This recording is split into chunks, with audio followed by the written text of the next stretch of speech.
नमस्कार। आज हम एक बहुत ही आम से दिखने वाले अनाज की कहानी जानने वाले हैं। एक ऐसा अनाज जिसे हम सब जानते तो हैं, पर शायद पूरी तरह समझते नहीं।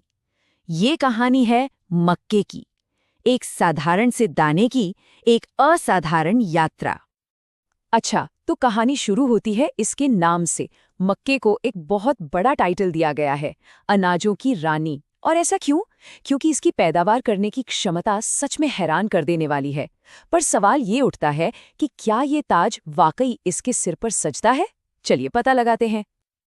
अब देखिए, उस शाही दावे के पीछे कुछ तो वजह होगी, है ना? और वो वजह है ये आंकड़ा। पूरी दुनिया में मक्के की औसत पैदावार है 4.1 टन प्रति हेक्टेयर। ये अपने आप में ही एक बहुत बड़ा नंबर है। लेकिन असली कहानी तो तब सामने आती है जब हम इसकी तुलना दूसरों से करते हैं। यहाँ इस चार्ट को देखें तो बात और भी साफ हो जाती है। 4.1 टन प्रति हेक्टेयर के साथ मक्का, चावल और गेहूं दोनों को ही काफी पीछे छोड़ देता है। चावल 3.7 टन पर है और गेहूं तो सिर्फ 2.5 टन पर। मतलब ये कोई मामूली बढ़त नहीं है, ये एक जबरदस्त लीड है। और मक्के का ये राज, ये सिर्फ किसी एक देश तक सीमित नहीं है। वेस्टर्न हेमिस्फेयर से लेकर यूरोप, चीन और भारत तक मक्का आज दुनिया की एक सबसे प्रमुख फसल है। इसका साम्राज्य वाकई पूरी दुनिया में फैला हुआ है। तो सवाल ये उठता है कि ये अनाज पूरी दुनिया पर छा कैसे गया? इसकी जड़ें कहाँ हैं? इसके लिए हमें थोड़ा इतिहास में झांकना होगा, क्योंकि इसकी कहानी हजारों साल पुरानी है। और ये टाइमलाइन देखिए, इसकी कहानी कितनी पुरानी है इसका अंदाजा यहीं से लगता है। जरा सोचिए, कोलंबस के अमेरिका पहुंचने से भी करीब 2,500 साल पहले से वहां इसकी खेती हो रही थी। फिर 1492 में कोलंबस ने इसे दुनिया से मिलवाया।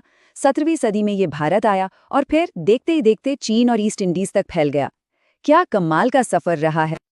अच्छा, एक बहुत मज़ेदार बात यह है कि जब हम मक्का कहते हैं तो हम असल में सिर्फ एक चीज़ की बात नहीं कर रहे होते।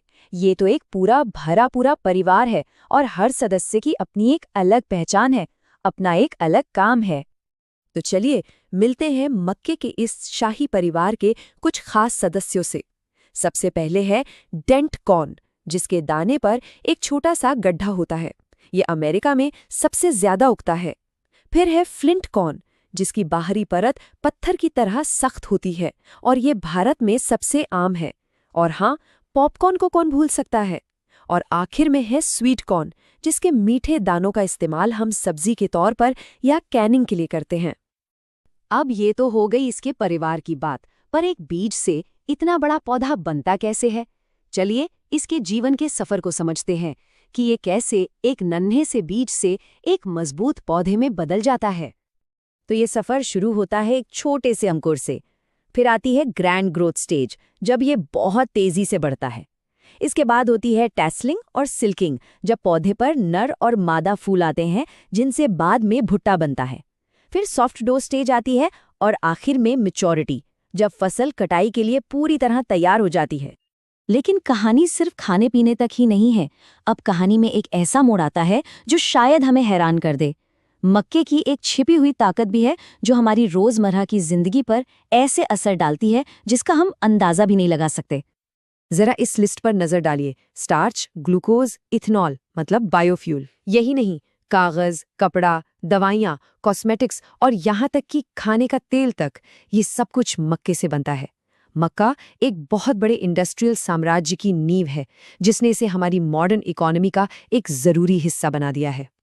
इतने सारे फायदे, इतनी ताकत, लेकिन क्या हर चीज की एक कीमत होती है? क्या इस एक अनाज पर हमारी इतनी निर्भरता का कोई छिपा हुआ कोई अंधेरा पहलू भी है? यहाँ से कहानी एक गंभीर मोड़ लेती है। और इसका जवाब है हाँ, एक बहुत ही गंभीर पहलू। और वो है पेलाग्रा नाम की बीमारी।